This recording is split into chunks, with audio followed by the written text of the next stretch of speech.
Begin the current Daf Mesechtes Eruvin Daf Tzaddik Ches. Begin on the bottom of Tzaddik Zayin base, 2 lines up at the bottom of the Yomit, where the Gemara begins the discussion of explaining the halacha of our previous Mishnah, which was discussing if someone's in the middle of reading from a sefer, a scroll, and he's either by a stoop or on the roof, and it rolls into the area of Rosh Hashanah. What's the halacha regarding rolling it back? Shiz corresponds to Mekazach and Echeskel to anytime Daf Chaim. Here's someone joining us for today's Daf. Some things we're going to discuss in today's Daf are, as we just mentioned, depending where a person is reading a sefer, on the roof or on the stoop, and it rolls into the Rosh Hashanah, we'll actually see a case the Gemara is going to bring regarding the wall is slanted, and that's how it's in the ear space of Rosh Hashanah. This we're going to discuss halacha, the next Mishnah, if someone has a ledge coming out of his window overlooking the Rosh Hashanah, regarding placing vessels on that ledge, and also regarding if somebody is in Rosh Hashanah, and regarding moving items in Rosh Hashanah, what is permitted. Some of the important terms and concepts of today's daf are going to be in a halach ka'imedami, which is there is an opinion that holds that every time you walk, you're really stopping. So you're doing a kira nocha, kira nocha, kira nocha, and also the concept of ema zark and kisra kodesh, that holy writings, you're not allowed to throw those things, and therefore we're not going to have a concern about throwing the things. So begin the current daf. We had mentioned in the Mishnah, if someone's reading a sefer on the doorstep, on the stoop, and the skabla sefer yada, and the sefer rolls out of his hand. So the halacha, everyone agreed to is it's like he could roll it back to where he is. So there where he is, he's on the skupa, and there's a house right behind, and there's the doorstep into that of Rosh Hashanah. So that the Gemara wonders, how is skupa, this that we said by the doorstep, that you can roll it back to yourself, what's the case talking about? Says the Gemara like this, if you think to say that the doorstep itself is its own Rosh Hashanah, meaning it has a height of 10 tvachim, and the width of 4 tvachim, and v'kama Rosh Hashanah, and the front of the doorstep is the Rosh Hashanah, and the Mishnah is saying that even though the other end of the scroll is in Rosh Hashanah, you're allowed to roll back to where you are, Rosh Hashanah. And that is V'lo gives in the Dilmanav, we're not concerned that maybe it's going to totally fall out of his hand. And you might come to carry it back, which then you would have a chiyuv chatas, or rolling it back. Then the Gemara continues to talk about Tzaddik Chesed Me'alav. Semami. Then who's the time of our Mishnah that says you're not going to make it a gezerah? Because again, remember, this could be biblically a violation if you totally let go of it for a second, you pull it back. It's in Rosh Hashanah, you're taking it back to the Rosh Hashanah. So who is it that would be the Tana of our Mishnah that says we're not geyser because of the dignity of the sefer that you might come to do a Issa D'Oraisa? It must be Rabbi Shloimy. Because the Amma he's quoting the Mishnah regarding, as we said by the case of the roof, called Daf Yomi, anything that's rabbinically forbidden, which is this case, it's a rabbinic concern that you might totally let go and be under this D'Oraisa. That doesn't stand in the way of a disgrace for a holy writing, because as Rashi points out, if we, let's say, according to Yehuda, he says it's only if it's at least a hair's breadth off the ground. Then you can roll it back to where you are, because then there's no real concern, because it's not really compared to when it totally fell in, because even if it would let go of it for a second, it didn't fall in yet. But it would be placed on the ground. He said it'd be forbidden because we're geyser when you're holding on to it, when you're not holding it, when you totally let go of it. So it would sound like that the Tana of our Mishnah that said when it rolls out, when you're on the doorstep and by the stoop and it rolls out of your hand into the street, that you could pull it back would be like a Mishnah. But that's a Gemara be'ein the sefer. Look at the sefer of our Mishnah. There's 2 cases our Mishnah discusses: on the skupa, doorstep, and then there's on a roof. If the opening halacha of the doorstep you're saying is Reb Shimon, but then when we talk about the case of the roof, we say 3 opinions. We say the Tanakama. And then we say Rabbi Yehuda, and he says, even though it's within 10 tvachim, not like the Tanakama, but if it's a little bit off the ground, you could roll it back to yourself. And Shimon, he says, no, even on the ground itself, it's like you can roll it back to where you are. So says the Gemara, very interestingly, Rabbi Shimon comes out the Reisha of the Mishnah is Rabbi Shimon. The Sefer, all the way to the end of the Mishnah, again by the case of the roof, is Rabbi Shimon. And Mitzias Rabbi Yehuda, in the middle is some other town of Rabbi Yehuda. Says the Gemara, Rabbi Yehuda says yes. In Reish of the Sefer Rabbi Shimon, Mitzias Rabbi Yehuda, you have to say that the Tanakama, who said that when you're on the scoop and it rolls out of your hand, it could be Issa D'Oraisa, because the scoop itself is Rosh Hashanah. And here's Rosh Hashanah. If you let go for a second and you pull it back now, you just did Issa D'Oraisa of Eitzah. And still, this Tanakama says, no, since you're holding on to it, we're not concerned that we don't make the shvus of the Gzer Drabanan. Who is that says that? That's Rabbi Shimon. And the Sefer is also Rabbi Shimon by the case of the roof, where he says that even though it rolled out, you can pull it back, and in the middle is Rabbi Yehuda, which generally you don't like doing that, but that's the Gemara says yes, that must be the case. Now, and that says the Gemara, no, Rabbi says, no, you could even say that the Reisha is like Rabbi Yehuda, not necessarily like Rabbi Shimon. Because Hacha over here, really, yes, the Iskupa, this doorstep is Rosh Hashanah, but the Iskupa had the dress is Askin. We're talking about where this doorstep is stepped on and trampled on in old times because people are always walking over this Iskupa. Now, a place where people are constantly stepping on, there's a greater disgrace to the Kisvei HaKodesh. People are going to step the whole Shabbos, they're going to be walking, trampling on where the Sefer is. Because of the disgrace of the holy writings, the Rabbanan permitted to roll it back to where you are, as Rashi explains. And this is not the same thing as when he's reading from the roof, where Rabbi Yehuda did not let you roll it back. It's not such a disgrace from a roof. And therefore, Rabbi Yehuda says, if it actually landed on the ground, then you're not allowed to roll it back. But over here, you can agree that since ultimately it's only rabbinically a problem because you're holding on to the other end, Rabbanan not glazer, unlike the case of the roof, that just like Rabbi Shimon lets by the roof because the business in Kisvei HaKodesh, Rabbi Yehuda says, no, from the roof is not such a design because people are not stepping on it. But here on the doorstep, people are going to be stepping all over it. Even Rabbi Yehuda would agree that the Rabbanan would permit this is the shvus of the gezerah that you might come to like over it in the way of Kisvei HaKodesh. But Esrei Abaya asks on Rabbi's interpretation from a brisa regarding this halacha of reading on the iskupa on the doorstep, and it rolls out of your hand. The brisa says, if it rolls within Daled Amas, so the sefer although rolled out of your hand from the doorstep into the area in front of you, to the Rosh Hashanah, but it's within 4 amas from the ground. Then the brisa says you can roll it back to where you are. Roll out of Daled Amas. Then, even though you're reading on the scupa, you got to turn it over. You can't roll it back. Turn it over on the writing, that it shouldn't be in the space, but you can't roll it back. Says Abaya, if you're going to say, be scupa, the dress is a skin, like Rabbi just explained, that the case of the scupa is really, like Rabbi said, it's just that people step all over it. So what's the difference if it rolled within Daled Amas or more than Daled Amas? Anyway, it's all a shavus is drabanan because again we said you're holding on to one end of it. It's just the other end of the sefer rolled out. So what's the difference if it rolled out Daled Amas and Rishus Rabbim? What's the difference if it rolled out less? You're still carrying from Rishus Rabbim to a scuba which would be Rishus Yachid, but still you're saying it's permitted because you're holding on to the other end. And there's the disgrace to the Kisvei HaKodesh, to the holy writings. So just like you permit the guy to roll it back in from Rishus Rabbim to the scuba, which when it's less than Daled Amas, which if you let go would be Issa Daraisa and you're not concerned for it, so who cares if it was a more Daled Amas? What's the difference? You're holding on to the other end. So you're not doing any Issa Daraisa. You're saying, oh, maybe you might come to carry Daled Amas or Shul. What do I mean you might come? You might come to bring from Shul to Shul, you're not concerned for it. So what's the difference, more than Daled Amas or less than Daled Amas? So El Mabai, rather Bai gives a different interpretation. Not like we said in the previous 2 interpretations. He says, Hacha bi scuba carmelis. Here we're talking about that the doorstep is not a Rishus Yachid. It's 4 Tvachim wide, but it's not 10 Tvachim high. It's a Carmelis. Rishus Rabbim, my verse Lefanel, and there's a Rishus Rabbim in front of the Iskupa. And within the, as we're going to see shortly, within the doorstep is a Rishus Yachid, is a house. So the Gemara explains, Toich Daled Amas, if it's within Daled Amas that are rolled out, the enough L'maisla, that even if you would totally fall out of your hand, and you'd come to bring it from the Rishus Rabbim to the Iskupa, also the Chiv Chatas. It wouldn't come to a Chiv Chatas, even if you're not holding on to the other end, because you're bringing from a Rishus Rabbim to a Carmelis. Then Shal Rabbanan. Then the Rabbanan permitted, in this case where you're holding on to the other end, that even initially you got allowed to go bring it back, because even if you made the mistake and let go of it, it wouldn't be it. It's a Deraisa from Rishus Rabbim to Carmelis. Oh, the Chutzla Ba'am said rolled up on Daled Amas, the Imai that if you drop it and you bring it, also the Chiv Chatas, you're going to come to Chiv Chatas because you're carrying Daled Amas and Rishus Rabbim.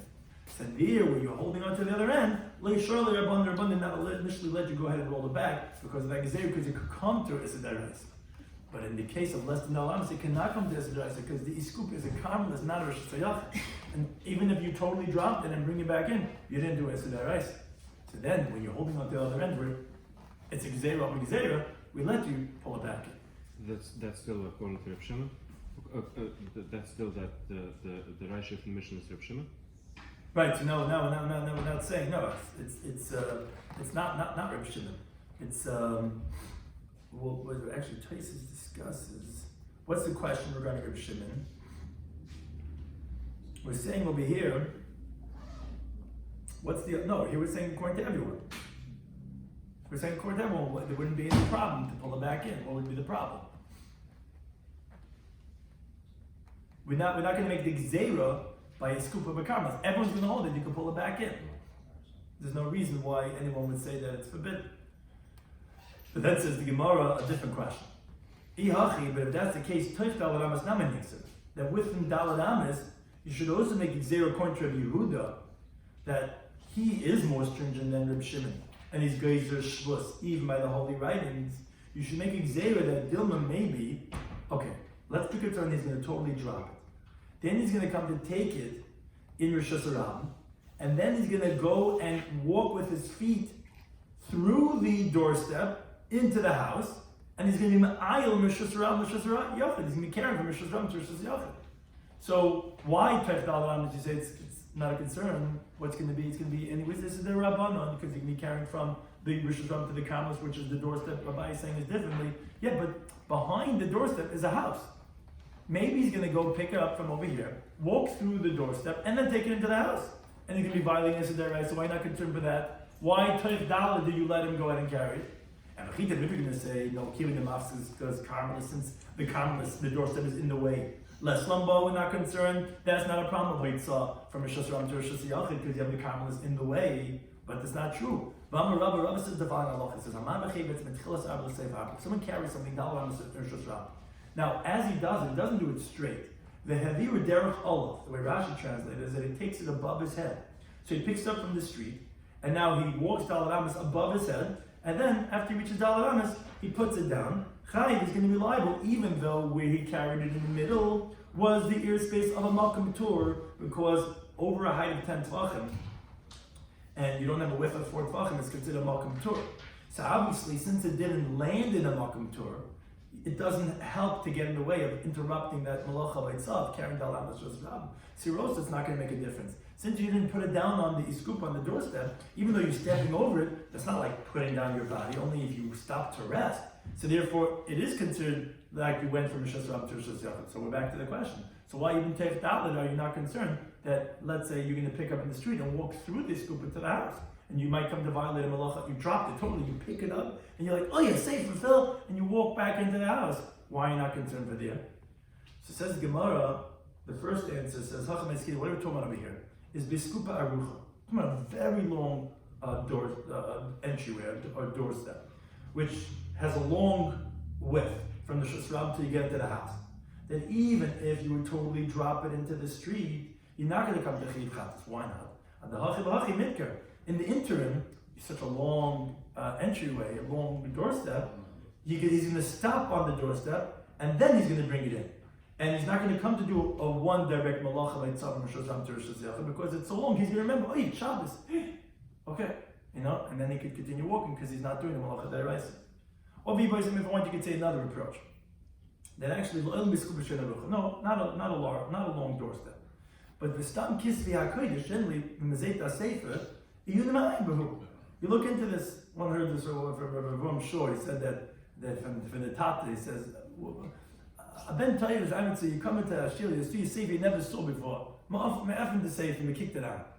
This is Amazon Ben Tayyid. You see a sefer, you never saw, open it up. That's how you see a sefer, you look into it. So when you're going to come to the doorstep, you're going to stop in the Karmelis because you can look at the sefer, and then the Mamashlo, then you're going to put into the house. So we're not concerned that you're going to come walk straight from the street into the house. But the Gemara says, wait a second. Even if everyone looks at a sefer, but you should still be concerned that maybe if you're going to totally drop it in the street and you're going to take it, maybe he's going to pick it up in the street and say, what is this? He's going to look at the sefer. And then he's going to go directly into the Rosh Hashanah. He's not going to stop in the doorstep because he already looked at it in the street. Yeah, he'll look at it, but how do you know he's going to look at it in the Carmelis, in the scoop? He's going to look at it in the street. So says the Gemara, you're right. Based on that question, you have to say Hamani, who's the Tana? It's Ben Nazahi. Dama, he says, Mahalach Koyim Dama, he says, walking is like stopping. Every time you take a step, you're essentially stopping, going, stop, go, stop, go, stop, go. And if you know cars, you're also doing that more than you realize. So there's a lot of stop, go, stop, go, stop, go. So, therefore, there's no decree. Because even if it would totally fall out of his hand, since he's stepping over a niskupa, it's like he's stopping the camera, it's not going to come to Chiv Chatas. Now, and the Gemara also discusses, so according to him, you're always stopping, going. The Gemara says it has to be direct. But here, where there's a cartless, no way, you're right, you can't come to Chiyuv Chatas. The Gemara says, but Vidil Mizarkul Mizruk, then maybe he's going to throw it. Tais says what? No, Tais and Shabbos asked that question. Right. So, but maybe he's going to throw it, because the Amar Yechon says in the first parak, he says in Shabbos of Amid Aleph, Maida Ben Azar Bezerg. Ben Azar agrees by throwing. The throwing's not like stopping. So maybe he's going to throw it from the street into the house, and you might come to Chiyuv Chatas. And that says the Gemara. This tells us that Ein Mezarka Kisar Kodesh, that we don't throw holy writings, and therefore there's never concern, according to Ben Azai, to have a Chiyuv Chatas, and therefore it's going according to him that we're saying that if it's within Dalet Amos, you can roll it back, it's not going to come to Chiyuv Chatas, and conscious it was more than Dalet Amos. Now we continue on Halacha the Mishnah, so this is all regarding the scoop. Then the Mishnah said, the second case, which you have 3 machlokes, if someone's reading on the top of a roof and it rolls out of his hand, so then we said according to the Tanna Kamma, if it was within 10 tefachim from the, if it's not 10 tefachim yet from the ear space, so it's not in the ear space of Rosh Hashanah, you can roll it back. If it's within 10 tefachim, then we said you have to turn it over on the right. On that, the Gemara finds that difficult. Now, Mishari, is it really permitted to go ahead and turn over a sefer upside down? But the time when the writes a Kaisi Svaram Tfilm Mezuzah, a sefer who writes Sefer Torah Tfilm Mezuzah Lahitulen, they didn't permit for them Lahapachiri Panel to turn the parchment upside down on its face to protect it, that there shouldn't come any dust on the lettuce because that will ruin it when it's still wet. You're not allowed to do that. Ela Parsel Asabeg, you take a garment and you cover it over, but not turn a sefer upside down. So how are you telling me that when it rolls into the Rosh Hashanah, you turn it upside down? Says Gemara, because Hassan Efsher, there, the scribe, he has his tools. It's possible to cover it without turning it upside down. Hachalei Efsher, here it's not possible, which Rashi says because he doesn't have a garment to put over the sefer, or some say because halachically he's not allowed to turn it upside down. But be that as it may, he can turn it upside down. Now, if he has nothing to cover it with, so if he doesn't turn it upside down, he could bezon kisser kodesh tvei. As much as it's a disgrace to turn the sefer upside down, it's going to be a bigger disgrace that the whole Shabbos, a sefer is just laying there like an unscrolled flag, just like flapping in the wind. It's going to be a bigger disgrace, and therefore you turn it upside down. Now, the Mishnah said that, according to the Tanna Kamma, that if it's within 10 tefachim, so it's already in the ear space of Rosh Hashanah, so then you can't pull it back anymore. You turn it upside down on its right. Says the Gemara, but I don't understand. It didn't land on anything. So there's not even a rabbinic problem. There's no hanacha here. We're saying it's a concern. You're holding on to one end. So again, you have to remember, as long as one end remains in his hand, the most it could be is Issad Rabban. It can't be Issad Deraisa because there's no hanacha.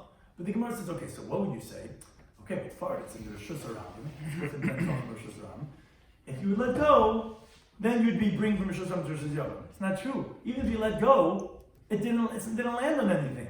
You still wouldn't be having any hanacha.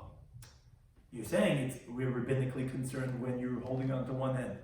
But if you let go, you might come to an Isser. What would happen? Even if you let go, it's only in the ear space of Rosh Hashanah. It's not landing. To do an akira, it have to be a hanacha first. It's not laying on anything. So what's the whole concern? Says the Gemara, Amar Rabbi says you're right. Because we're talking about it's a slanty wall. So the wall juts out on the bottom. So yes, within 10 tefachim from the ground, it's actually laying on what sticks out, and therefore, and since it's within 10 tefachim from the ground, it's like it's laying in Rosh Hashanah. So it does have a hanacha. So you could be chayiv for if you totally let go of it, this is the rice of carrying from Rosh Hashanah to the roof, which is the Rosh Hashanah. But now my Abai says, let go, doesn't it fall on Rosh Hashanah? No. You're saying that if you let go, then it will roll into Rosh Hashanah? Yeah. But even if so, the problem is that now there's no hanacha. There's no and actually the Rashi says, the way we're saying it right now, he really says that there's no shvus now. You can't say there's a rabbinic problem now, because now it's not even on anything. There's no hanacha. You can't say the rabbinic could say like the deraisa. It's laying here, so rabbinically we're concerned because it might be biblical. But right now it's in ear space. It's no hanacha on anything. You can't even have a rabbinic akira if it's not laying on anything. It has to have hanacha. So that's what we have to say. It's by a slanty wall. At least it's laying on something. If it wasn't laying on something, there's no shvus even, says Rashi. You can't have a rabbinic issue, there's no hanacha. So it does have hanacha, it's on the slanty wall. But then Rabbi says, "But my came to Masin." So wait, what do you explain the case of the Mishnah? Because of a slanting wall, that aim a sefer. Look at the next opinion in the Mishnah. That was the Tanakama. Tanakama says it depends if it's within 10 tefachim or not. Rabbi Yehuda says, "No, it's says even if, let's say it's not, it's off by just a little bit. Good, let's say you can roll it back. The problem is, how could Rabbi Yehuda say, not like Tanakama? Tanakama says as long as it's within 10 tefachim, you go ahead and pull it back. How could Rabbi Yehuda say that you can pull it back? But you're telling me it's on the slanty wall. So there's hanocha, and it's in the ear space of Shusram. So how could you pull it back? Well, up until now we understood Rabbi Yehuda a straight wall. Straight wall, okay, he holds in the ear space, he holds, no, there's no hanocha. But now that we have to say there's hanocha, so how could Rabbi Yehuda say that as long as it's a hair's breadth off the ground, you can pull it back? It's in Rishus Rabbim, and it's on hanocha. So it says the Gemara, there's words missing in the Mishnah, and this is what the Mishnah is supposed to say. But when did we say this halacha the Tanakama? That you have to turn it over upside down on the writing, and you're not allowed to roll it back if it's within 10 tefachim from the ground. That's because of a shuppa. Like we're saying, is by a slanting wall. But as we continue to the base, because a wall that's not slanty. That's where lamala mishleisha, that if it's higher than 3 tefachim, goyla it's like. These words are not there in the Mishnah, but that's what the Gemara is adding on. When it's a non-slanty wall above 3 tefachim, the Tanakama says, then you can roll it back to yourself. Again, if it's the straight, then it's actually not 10 tefachim. Then we actually say within 3 tefachim, because again, within 3 tefachim, then we say lavud. But even the Tanakama would agree, even within 10 tefachim, but it's not laying on anything. Then, but lamat mishleisha, when it's within 3 tefachim from the ground, then it's what's called aras smichti. It's considered like part of the ground. It's like laying there on the ground. Then haifchel like sa. Then you turn it upside down. And that's where the Mishnah continues. Really comes to disagree with that halacha. Even if it's not far from the ground, even that of a needle, you still could go ahead and pull it back. Why?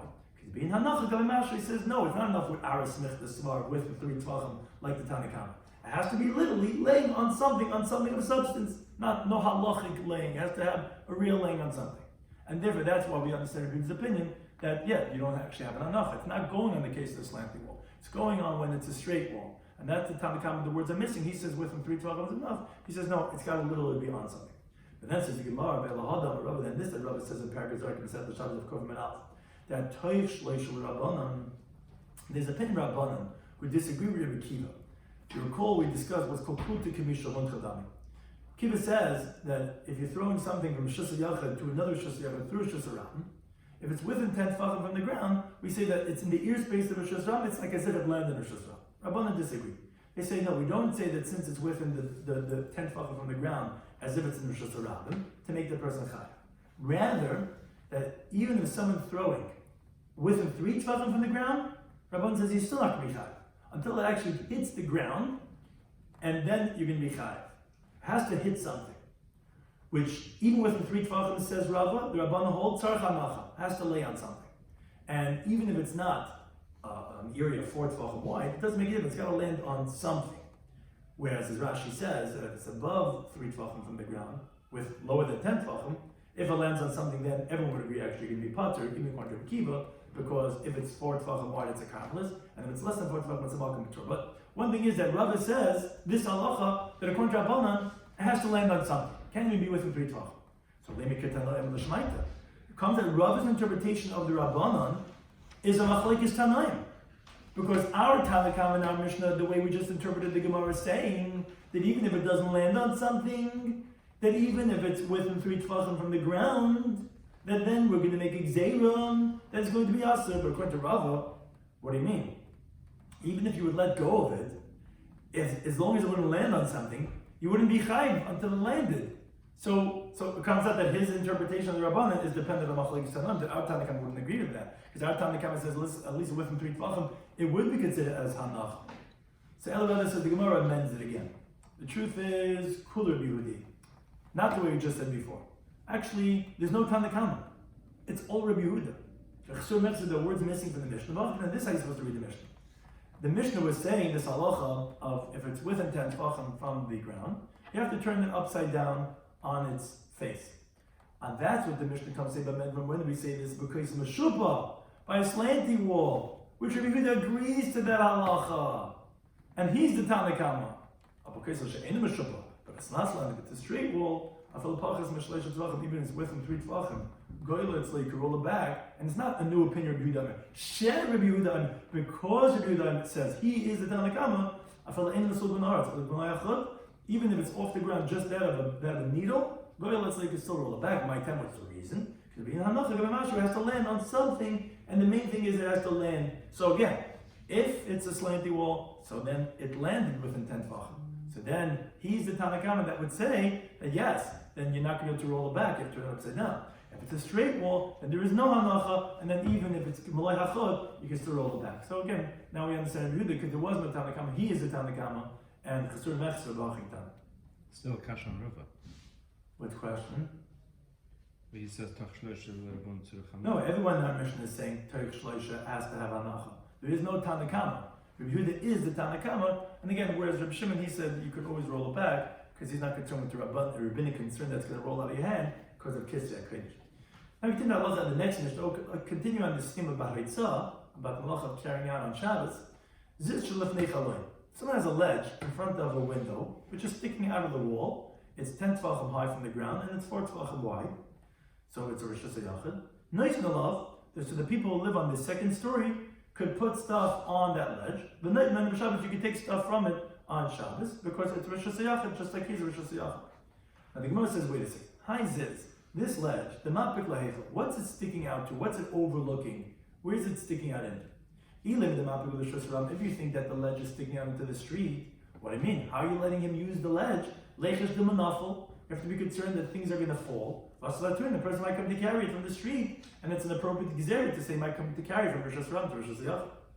Ela the mapik Rosh Hashanah. So what do you say? Oh no, the ledge is overlooking his courtyard. Rosh Hashanah. Well, Pshita, obviously allowed to use the ledge. What's the chiddush? So the mapik Rosh Hashanah. Truth is, it's sticking out into the street. What was it that you said you could put stuff on the ledge and not go that it might fall, you might come to carry? Is kelim hamishbar, are fragile vessels that could break, like glass and earthenware. If it falls, it's going to break, and we have no concern you're going to come to bring it into the house because it's shattered all over the street, and you're not bringing it. That's the case that we said of nice malach. Tanamach is similar in the price like this. If there's a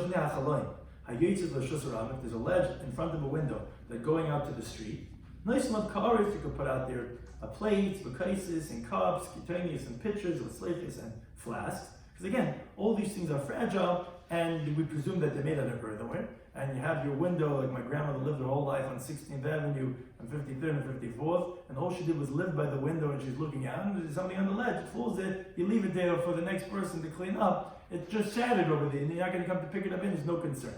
Now, and moreover, and this is actually going to take us into a related halacha, you could use the whole wall, which Rashi translates that to mean the ledge is along the length of the wall, so the whole surface of the ledge, you're allowed to use that whole ledge. Meaning you not only could use the ledge that's in front of your window, you could use the entire ledge along the length of the wall, up until the bottom 10 tvachim. In other words, wherever the ledge is, whether it's right near the window or it could even be a distance from the window, as long as it's not within the bottom 10 tvachim from Rosh Hashanah, because then it has halach like Rosh Hashanah, you could use the ledge anywhere along your wall. Now, if there's a ledge that's beneath him, so then but it's still above 10 tvachim from the ground, you could use that whole lower ledge along the entire wall. Again, if it's along the length of the wall, but in the upper ledge, there you could only use it, the upper ledge, only what's opposite the window. So the Gemara doesn't understand what's going on. High ziz, this ledge, the upper ledge, what's the case talking about? If the ledge doesn't have 4 tvachim, sabakim turu, so it's an exempt area, and this is going to be paradoxical, get ready. Then even opposite the window, you should not be able to use it. As Rashi points out, what are you talking about? Although if the ledge is not 4 tvachim, it's called a makom tur. Everyone's allowed to use such a ledge, whether you're in Shusram or Shusayachid, because you have a place that doesn't have 4 tvachim squared, people in both Rishuyas could use it. But now Rashi explains an interesting svara. He says, however, the constant utility of such a ledge would not be permitted. Because it's not fit for utility. Why not? Because it's so narrow, things are going to fall off into the street. Now, although we said, so who cares what falls into the street? We said we're talking about fragile vessels, you're not going to come to take it back. But that's only talking about if it has a ledge of 4 tefachim, where it's not so common for things to fall. If it falls, you're not going to come to take it back in. Now over here, we're not concerned you're going to come to take it back in because it's fragile. It's going to be broken glass, you're going to leave it. But the problem is, you're going to have bottles and glasses falling all the time. And Rashi says the words, it looks like as if you're throwing things into Rish Hashanah. And because of that, we're concerned for that about the appearance of what it's going to look like. That's the concern. That's why if it's less than 4 tefachim, you shouldn't be able to use it even opposite the window. Now, and if the ledge does have 4 tefachim, so then it's like Rosh Hashanah and it's not going to fall. So then it should be just like the lower ledge. You should be able to use the whole ledge. I don't understand why the upper ledge could only be used opposite the window. So Mabai explains like this. The lower ledge is that the whole ledge has 4 tefachim. So therefore you could use the whole ledge. But the elegant, the upper ledge, less be'arba, the ledge itself is actually less than 4 tefachim. But the window ledge supplements the ledge itself to be 4 tefachim. So opposite the window you could use it because the cherech halayim, it's like the crevices of the window, meaning the window pane, the ledge of the window completes the measurement of 4 tefachim that you need to use, that it shouldn't be so narrow that it's going to fall off. But the high geese also, but on either side it's going to be forbidden to use because here it's not 4 tefachim. And that's why the upper ledge cannot be used somewhere where it's less than 4 tefachim, but opposite the window, it will have a share of 4 tefachim. Now we continue the halacha. The next Mishnah again, continuing about the halacha of Hitzah on Shabbos. Says the Mishnah, a person could stand in his house, in the house or on the roof, a private domain, he could bend down, he could carry in the street, he could pick up the object from one spot and put it down in another spot in Rosh Hashanah. And so too the other way around. He could be Rosh Hashanah, he could stand in the street, and he can move things around in his house. Now, when he's in the house and he's leaning over into the street, although he can move things, but he cannot move it more than Dalamas from the place where it was originally placed over there. And what the Chiddush of the Mishnah is coming to tell us, that we're not concerned that you can come to bring it where you are. So if you're in the house and you're moving it, we're not concerned that you might come to pull it back to where you are into the house. You can move it less than Dalamas in Rosh Hashanah. Now, but, says the Mishnah, what you're not allowed to do, you cannot stand in the private domain, let's say on your roof, and urinate into the street, because you're carrying from Rosh Hashanah to Rosh Hashanah. And so too, Rosh Hashanah, you can't stand in the street and urinate into the toilet in your house, because you're carrying from Rosh Hashanah to Rosh Hashanah. And I'll spit off the roof into the street. He says, interesting chiddush, and this is a halacha, interesting halacha. Even if we all have saliva in our mouth. A place can talk about it, let's say in Kippur, about swallowing your spit. You have something in your mouth that you're carrying. So when the spit has been detached from the glands in your mouth, and it's gathered where it has to come out, then you're not allowed to walk down until you spit it out. Because since it's going to be spit out, it's already a masay. It's a low. No, here we're talking about walking with it. Oh no, it's a spitting. Right, so we're not talking about, here we're not talking about spitting. Here we're talking about that it's not a gzeira, here it's actually a masay. It's a low. Yeah, you're carrying something. You're not carrying, let's say you put okay, so usually carrying something in your mouth is not such a problem because it's like kedarka. But it's kedarka to carry spit in your mouth. Now it's not part of you. Now regular spit, don't get OCD over here. It's not a problem because we all have spit. But if it's the spy and you can't hold it in your mouth anymore, so you're going to spit it, it's already a masay. So he says, don't walk dalamas because now you're carrying dalamas in the shasarab. So you have to spit it out before you walk dalamas. Now the Gemara just says that this halacha that we said in the Mishnah of that you're allowed to manipulate things in a different domain.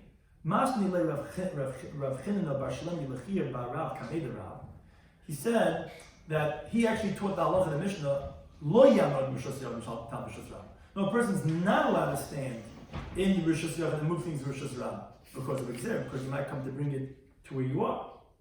Now, on that Amalei, so on that he said to him, Shavkis Rabbanim Abdis Remeir, what you're leaving the opinion of the Rabban, you're doing like Remeir, as Rashi points out, which Tracy says a different source, but Remeir makes a Gezerah of that you might come to bring it to where you are. As the Gemara says later on the parak of Kaf Aleph and Aleph, a person not allowed to stand Rosh Hashanah, says Remeir, and open up something in the street. Meaning you can't take the key in the street and open up a doorway that's near Rosh Hashanah, because you might bring it to where you are in Rosh Hashanah. So you're in Rosh Hashanah, you're putting your hand in Rosh Hashanah, opening up the door in Rosh Hashanah. Now I'll do that. Why not? So because you might bring the key to where you are, and you can take Rosh Hashanah to Rosh Hashanah. That's Remeir. Why are you leaving the Rabban? I mean, you're saying our Mishnah is you're not allowed to do this. Our Mishnah is you're allowed. You're leaving the Rabban. You're doing like Remeir. So that says the Gemara on top of the Testament Aleph. Because who said Reb Chanina thought mid the Sefer Remeir from the fact that the Sefer, which Tosfos says a better Sefer, meaning that's closer. But since the later Mishnah of not opening up the doorway is Remeir, so he thought Reish Nam Remeir. Also, the earlier Mishnah in our parak is also like Remeir, and therefore he learned it that you're not allowed to do this. But says the Gemara, it's not true, Sefer Remeir, but Reish Rabbanan, which is like the Gersa we have in our Mishnah, that person could stand in Rosh Hashanah and move things in Rosh Hashanah and would not concern when you come to bring it to where you are. Something to discuss in today's Daf on Eruvin Daf Tzadik Ches was we had the halacha of the Mishnah that we were explaining regarding if someone's on the doorstep. So the Mishnah said anonymously that you could roll it to where you are. So the first interpretation says, it's in front of Rishus Rabban, and the doorstep is a Rishus Hayachid, and we're not concerned that it's going to come to fall because it's like Reb Shimon. And the Reish in the Sefer Reb Shimon, Miyasa is Rabban, because although if you dropped it, you'd be taking Rishus Rabban to Rishus Hayachid. Shimon's not Kaiser, Hamakim Kisvei Kaiser. Second interpretation says, no, even like Rabbi Yehuda. But since the skupa is totally stepped on, so although by the roof, which there he says if it did land, you would be concerned, here it doesn't have to be concerned because the roof is not going to be such a bizayin, just that it's laying where the everyone's going to be stepping, trampling on the whole Shabbos. So because even he would agree that you'd be able to go ahead and pull it back and we would not make that gezerah. So it doesn't have to be just like Rishon. The problem is that these two interpretations were rejected by Bryce. Because the Bryce that qualifies the halacha b'skupa that yes, that it's a problem by the skupa is only if it's out of daladamas. But if it's within daladamas, then you're allowed to pull it back. Now, the problem is, if the skupa is Rishus Hayachid and the street is Rishus Rabban, so what's the difference in within daladamas or both in daladamas? Either way, if you dropped it, you might do an Issa Deraisa because it's the skupa is Rishus Hayachid. So therefore, Abai says a different interpretation. The skupa is a karmas. So therefore, within Daladam is you're never going to come to. You can't even come to Chilchatz. Even if you totally dropped it, what would happen? So you take it from the street to the Carmelis. But if it fell more than Daladamis and you come to carry it, you're going to roll it back. You're taking it Daladamis and Rosh Hashanah. That's why it's more of a problem, and therefore that's the case of the mission. Now, wait a second. But what's with the problem that you might take it from the street to the house through the Carmelis? Why aren't you concerned for that if he drops it? Although it's not a problem to the doorstep, to the skupa, because it's a karmelis, but you might take it into the house. If you totally drop it, you might do Issa Deraisa that way. Says the Gemara, no. Either because it's a very long skupa, so you'll remember as you're walking, or no, generally, but there's a person is ma'ayin in it. So he'll stop, he'll look at it when he's going, he says, I don't know, and then he'll remember it, and then he'll continue going. Or, even if you hold that a person might not look at it, he might look at the sefer, might look at it in the street, and then walk straight, then you could say it's going like Ben Azai, who Mahalach is like Oimid, and therefore you're never going to have a Chiyuv Fatas. You might throw it. No, we don't throw kids like that, there's never no concern according to Ben Azai. Then we said we said in the Mishnah according to Tanakama that you turn the writing upside down if it's within 10 tefachim, you're not supposed to turn the svarim upside down. That's only if it's not possible. Here, that's only if it's possible to cover it. Here where it's not possible, because Rashi says you have nothing to cover it with, it would be a greater disgrace to leave it right side up than upside down, and then you turn it upside down. Then we explained the opinion of the Tanakama, that he said that if it's within 10 tefachim, you turn it upside down. We said, what do you mean turn it upside down? What's the problem? Even if you totally let go of it, that's not laying on anything, there's no hanacha. You wouldn't be chayav on anything. So he says, no, because we're doing a slanty wall. Slanty wall has hanacha within 10 tefachim, and therefore it would be yesiderais. Now, originally the Gemara wanted to say a chesur nefzer that's a machlekes in the Mishnah, which the Gemara actually in the Maskana says actually it's all Rabbi Yehuda. It's actually no Tanakama. He is the Tanakama. that when it's a slanty wall, yes, he would agree that within 10 tefachim would be a problem, because he's a Tanna Kama. It's when it's not slanty, and it's within 3 tefachim, that even that would not be enough to be chayiv, because you have to have hanacha on a mashu, it's got to land on something, and that was what Rabbi said, afil kum lemachat, not going to be chayiv until it actually lands on something. So it's not 3 opinions in the Mishnah, actually 2 opinions. Rabbi was a Tanna Kama, and Shimon disagreed. He says even if it lands on the ground, he's not concerned because shlush does not stand with nikis kodesh. He went to halacha the next Mishnah. He said if you have a ledge in front of a window, so you can put stuff and take off on the ledge on Shabbos. Now we're talking about where it's open to Rosh Hashanah. We're not concerned that it's going to fall and then bring it back into the house. Why not? Because it's talking about fragile vessels. If it falls, you're not bring it back in. Now I would in a brayso that says that the upper ledge is only keneged chalaynai. Why keneged chalaynai? Why can't you use the whole ledge? Because the ledge does not have 4 tefachim. Now, because it doesn't have 4 tefachim, as Rashi explained, so it's going to always be falling into the street. And it's going to look like as if you're throwing it to the street. So you can't use a ledge that's less than 4 tefachim. But why could you use it opposite the window then? Opposite the window pane and not on the sides? Because the window completes it to 4 tefachim, and there it's going to have dot tefachim, therefore you could use that part of the ledge. Then we went to the next mission. We said a person can stand in the house and he can manipulate stuff in the street, and the opposite way too. Now in the Gemara, those are the gears so that no, it's actually usher to do that, because that was like Remeir, because the safe of them later on is like Remeir. So he thought that here also, but it's not true. Save as Remeir, and the ratio is going to be like Rabbanan, where you could manipulate stuff in a different domain. They're not concerned you're going to come to bring it back to where you are. But as long as you don't move that item out of Belvamis, and although you can manipulate stuff, but you cannot urinate or spit into another domain. And according to Yehuda, interesting halacha is that you can't, even if you have spit that's ready to be spit out, you can't walk Dal Ramas until you spit out first, because that would be considered as a masli, and you can't Dal Ramas on Shushan. Thank you anytime for hosting us.